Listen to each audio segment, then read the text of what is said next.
lakukan adalah formulasi metformin.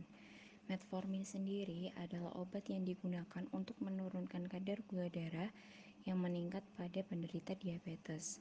Obat ini berguna untuk mengembalikan respon alami tubuh terhadap insulin.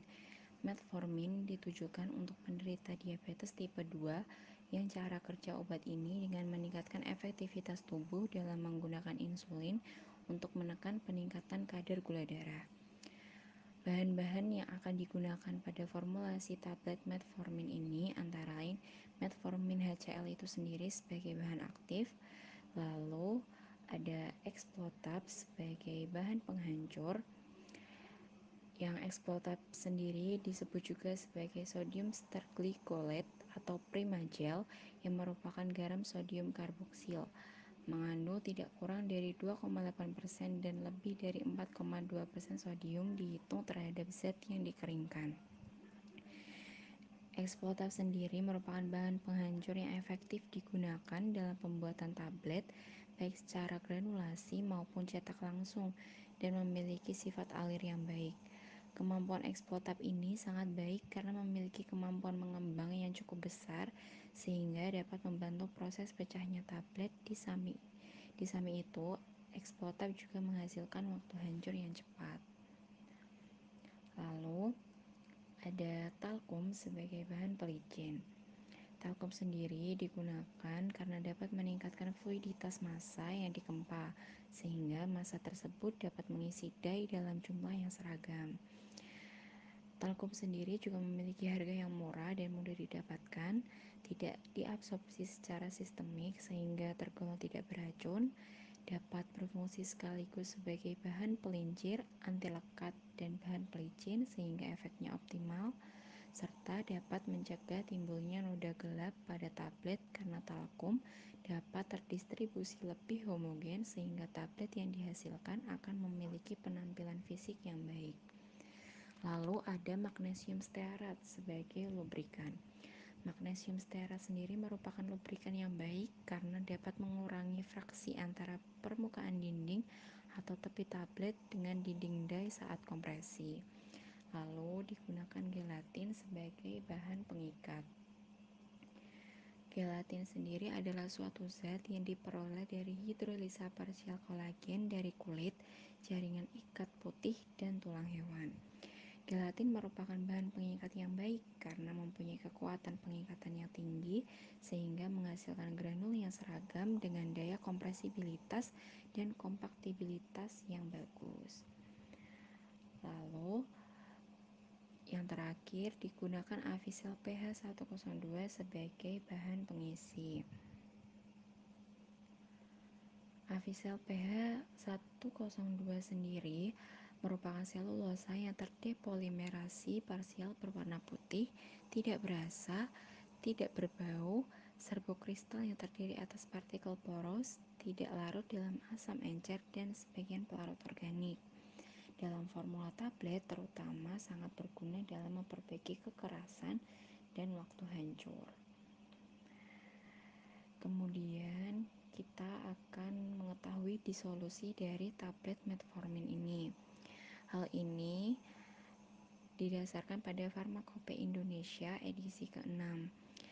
Pada disolusi metformin ini digunakan media disolusi 1000 ml buffer fosfat pH 6,8, lalu alat tipe 1 dengan kecepatan 100 rpm, waktunya 45 menit.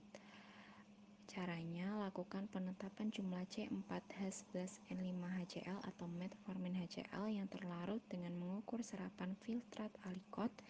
Jika perlu, diencerkan dengan media disolusi. Jika perlu, bandingkan dengan serapan larutan baku metformin hidroklorida BPFI dalam media yang sama pada panjang gelombang serapan maksimum lebih kurang 233 nanometer. Toleransi dalam waktu 45 menit harus larut tidak kurang dari 70% C4H11N5HCl atau metformin HCl dari jumlah yang tertera pada etiket. Kemudian bentuk tablet metformin. Metformin sendiri dibuat dalam bentuk tablet supaya lebih mudah dibawa kemana-mana. karena merupakan sediaan oral yang lebih ringan dengan harga yang lebih ekonomis. Selain itu, tablet metformin memberikan efek secara cepat dan tidak menimbulkan iritasi lambung ketika penyerapannya. Tablet yang dibuat dalam formulasi ini merupakan jenis tablet biasa atau tablet telan yang dibuat tanpa penyalut, digunakan per oral dengan cara ditelan dan pecah di lambung. Sedangkan untuk bentuk fisiknya sendiri adalah lonjong.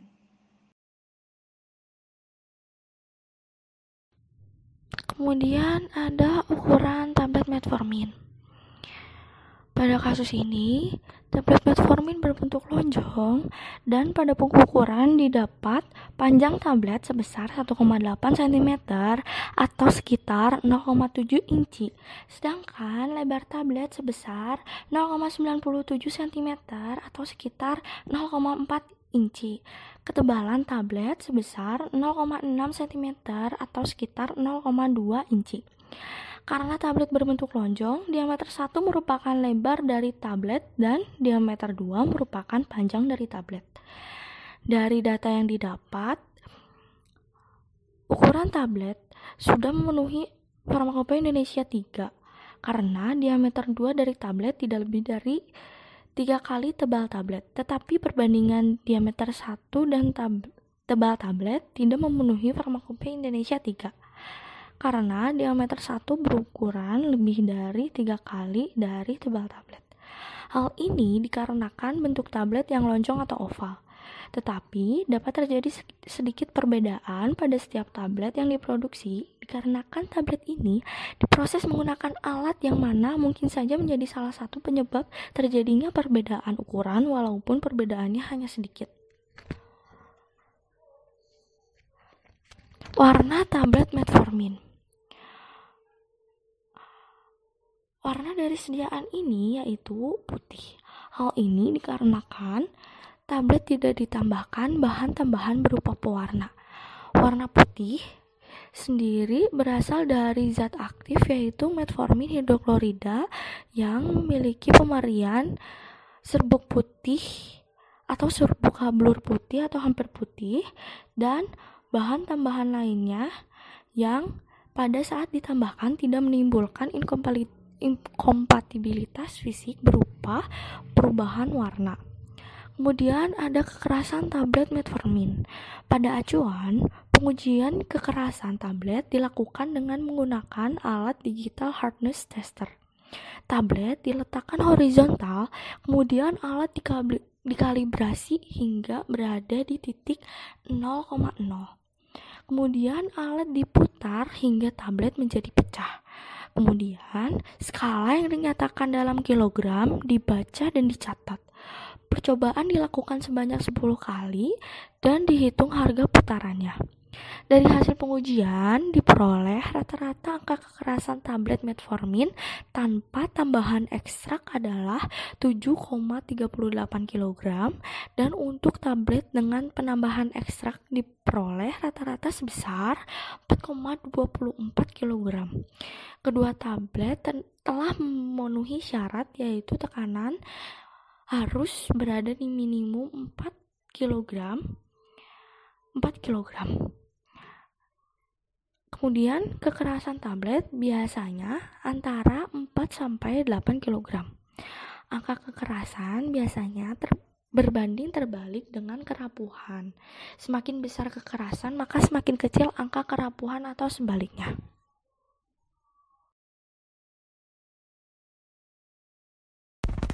Selanjutnya, kerapuhan tablet.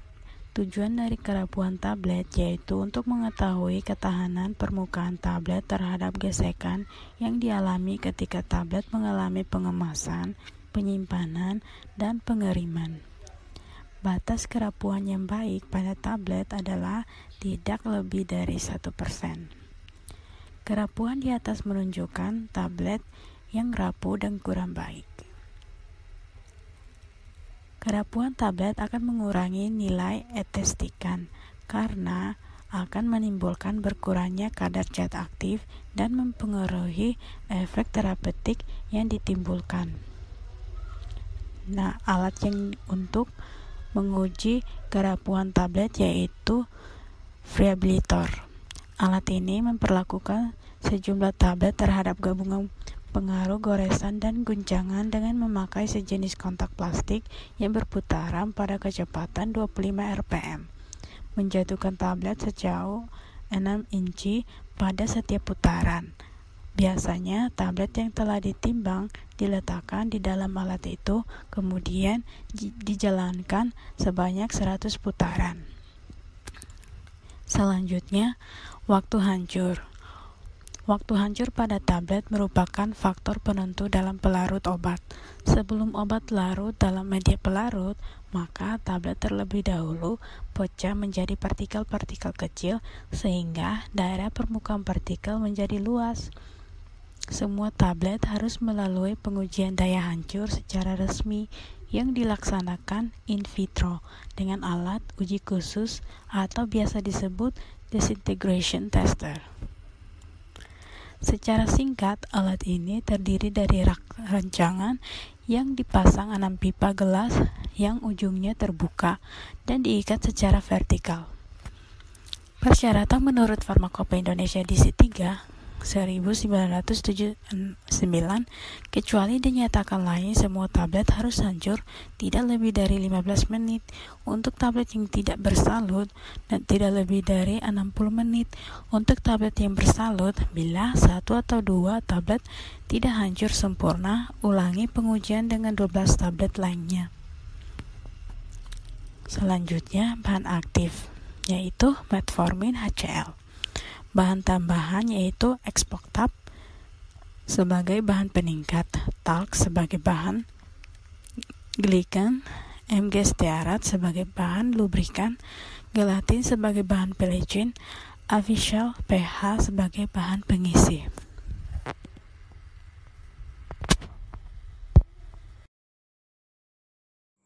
Selanjutnya yaitu konsentrasi bahan dalam satu formulasi dan satu tablet. Yang pertama yaitu konsentrasi bahan dalam satu tablet, terdiri dari metformin HCl dengan potensi 800 mg, Expoctab 70 mg, talkum dan MG stearat dengan perbandingan 9:1 sebanyak 20 mg, lalu ada gelatin 17,5 mg dan Avisal pH 102 92,5 mg. Untuk konsentrasi bahan dalam satu formulasi, yaitu tinggal dikalikan dengan jumlah tablet yang akan dibuat, yaitu 10 tablet.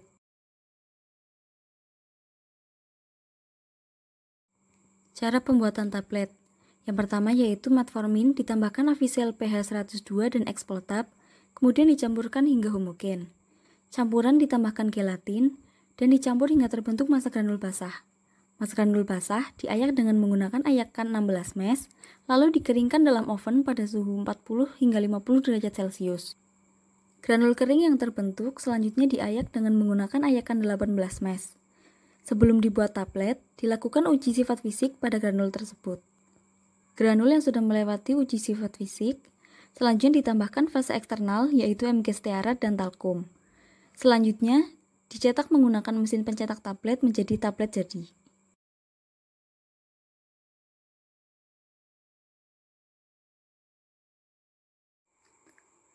Selanjutnya yaitu metode pengemasan pada tablet. Metode pengemasan tablet dibagi menjadi 2, yaitu strip packaging dan blister pack. Pada strip packaging, metodenya adalah mengemas dengan 2 lapisan atas atau bawah, dan kemudian disil dan di-cut. Pemilihan dari material halus tepat agar tidak ada migrasi dari produk yang keluar. Produk akan jatuh ke dalam mold yang panas, kemudian dibentuk kemasan dan mewadahi produk tersebut. Ukuran dan kedalaman dari mold tersebut harus cukup untuk menampung produk dan membentuk kantong. Selanjutnya yaitu blister pack. Kemasan blister dibentuk dengan menggunakan suatu lembaran resin termoplastik dengan pemanasan dan menarik lembaran plastik yang lembek ke dalam suatu cetakan. Blister setengah keras yang terjadi di sebelumnya diisi dengan produk dan ditutup dengan bahan untuk bagian belakang yang dapat disegel dengan pemanasan. Bahan untuk bagian belakang atau tutupnya dapat digunakan dari jenis yang bisa didorong atau jenis yang dapat dikelupas. Untuk jenis blister yang bisa didorong, bahan untuk bagian belakangnya yaitu aluminium foil yang diberi lapisan yang dapat disegel panas. Lapisan pada foil harus sesuai dengan bahan blister untuk memperoleh segel yang memuaskan baik untuk perlindungan produk maupun untuk perlindungan pemalsuan. Bahan tambahan atau eksipien pada dasarnya inert atau tidak menyebabkan interaksi. Namun, eksipien dapat menginisiasi, mempropagasi, dan berpartisipasi dalam terjadinya interaksi, baik secara kimia maupun fisika.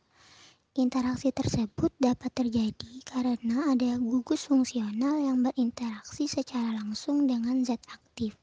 Selain itu, bahan pengotor atau residu dan bahkan eksipien tersebut menghasilkan produk degradan yang dapat menyebabkan terjadinya interaksi. Oleh karena itu, penting bagi suatu formulator memahami 3 aspek penting dalam formulasi, yaitu sifat fisikokimia zat aktif, sifat fisikokimia eksipien, dan kelebihan serta kekurangan metode pembuatan bentuk sediaan. Dalam formulasi ini yang digunakan adalah zat aktifnya adalah metformin HCl. Dalam metformin HCl ini tidak ada interaksi di antara metformin HCl dengan eksipien seperti magnesium stearat, talkum, eksplotab, gelatin, dan lainnya yang dapat menghasilkan inkompatibilitas atau menimbulkan sifat fisikokimia yang berubah.